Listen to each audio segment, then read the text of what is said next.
Cuando abordamos derivadas en funciones de más de una variable, de dos variables, como la que tenemos, z igual a f de x, va a ser necesario derivar parcialmente. No podemos derivar con respecto a las dos variables. Se deriva con respecto a una variable, por eso se dice que es parcial, porque faltaría derivar con respecto a la otra variable.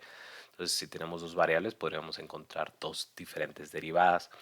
Al derivar parcialmente una función, la expresión más común no es colocar una d, sino es una d más manuscrita, ¿no? Como latina.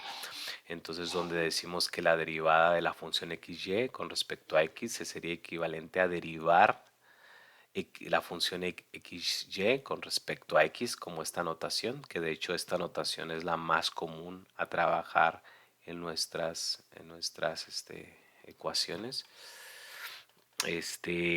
Y en este sentido, cuando derivamos con respecto a x, decimos que y es constante. Lo mismo sucedería en esta ecuación, que cuando estamos trabajando nuestra derivada con respecto a y, x va a ser constante. Ahora, si nosotros quisiéramos evaluar un punto, pues bastaría con, después de la derivada, evaluar el punto a, b, donde a es x, b es y.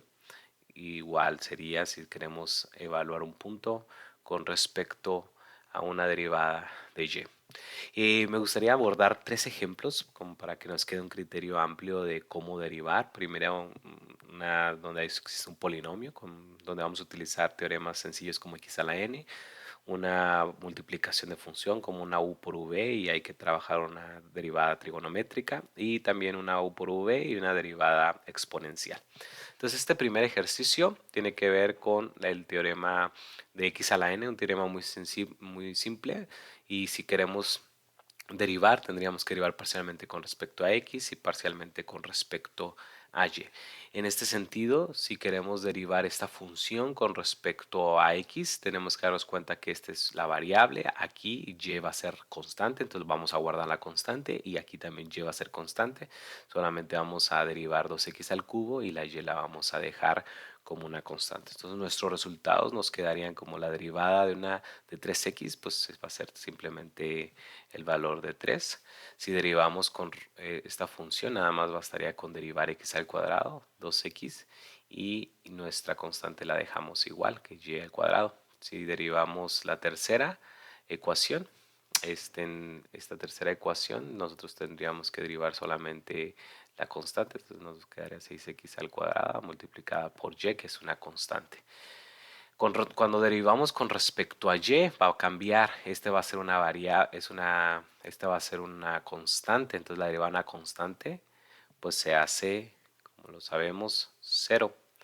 Ahora, si derivamos esta función, esta sería la constante, sería x al cuadrado.